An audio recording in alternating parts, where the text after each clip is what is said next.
I've always viewed Drake as an actor playing a rapper, so when I remind myself that he's an actor first, it forces me to view him behaviorally rather than musically, at least initially.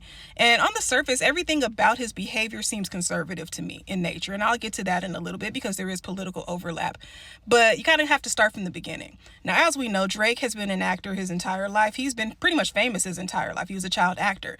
But spending so much of your formidable years portraying other people or cosplaying other people makes me wonder if you ever had a chance to actually develop your own sense of identity, because he moves like someone who hasn't, in my opinion. He seems like somebody who is chasing validation, acceptance, and wants respect even for positions that he didn't actually earn, because let's be honest about it, Drake didn't have the same introduction to hip-hop as everyone else did who actually had to work for it. He was already famous. He's so marketable because he has so many different identities, and that's how he was packaged. And it seems to me that he approached his role as a rapper as the same way that a method actor would approach a character. You know, he studied, I think, hip-hop aesthetic, not so much the culture, which is what he should have done. You immerse yourself in the culture and become a student of it. It seems to me that he studied hip-hop on the surface, took his findings, personified them, and then packaged himself as a rapper.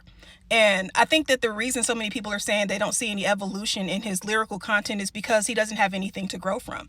Hip hop is fundamentally and foundationally authentic. You know, it was birthed from the struggle. He can't relate to hip hop at its core because he doesn't come from it. So what is there for him to grow from?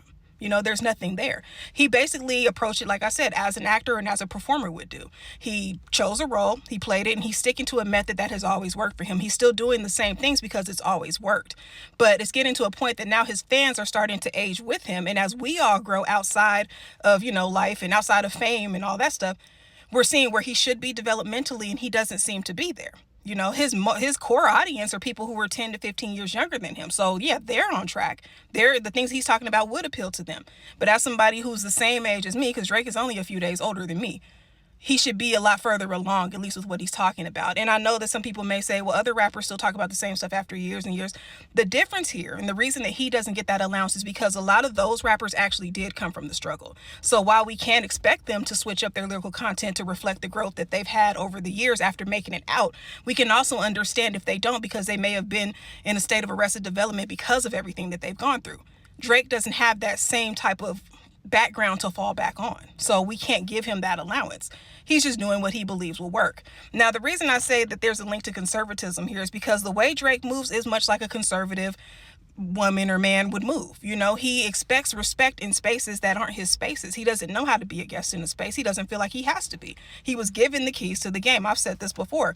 Because of so many identities that he has that other people can relate to, he acts as a proxy for those people to have access to hip hop culture because they're not from that culture either. So him being a biracial Canadian Jewish rapper, look at all of those demographics that he can appeal to. And that's how he was marketed. And there's nothing wrong with that. It just kind of gives disingenuous, you know, because he didn't have to earn it the way everybody else did.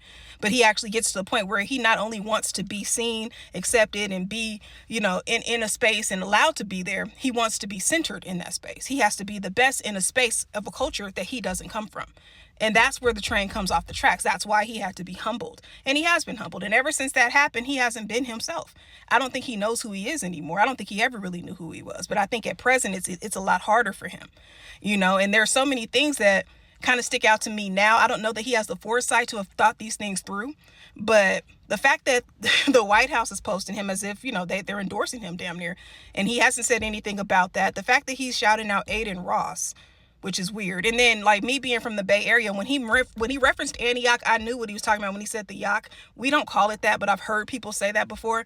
But the interesting thing about that is that, first off, the Bay Area is made up of 9 counties with over 100 cities. He could have chosen any one, but he chose one of the cities that was a sundown town. I used to live in Antioch. I lived there for 4 to 5 years as a kid. It was the first place I was ever called the hard ER. So there's certain things that he does that makes me question whether or not he's easily swayed. You know, does he have a strong sense of self? Does he have a sense of identity, or does he go where he feels he'll be accepted? Because of the identities he wears, he has so many doors that are open to him. If he's rejected from one place, he can just go to the next. But it's detrimental to the art of hip hop and to the culture because it waters it down. You're giving access to so many other people. You're making them feel like they're a part of something that they really don't have any hand in outside of being a spectator. But that's what happens when you allow people a position that they haven't earned, and you allow them to excel in a position that they haven't earned. So I'm curious to see what will become of him. But I honestly don't think that Drake has ever had the chance to really figure out who he was, because he spent so much of his life playing someone else. And as a rapper, he's still doing it.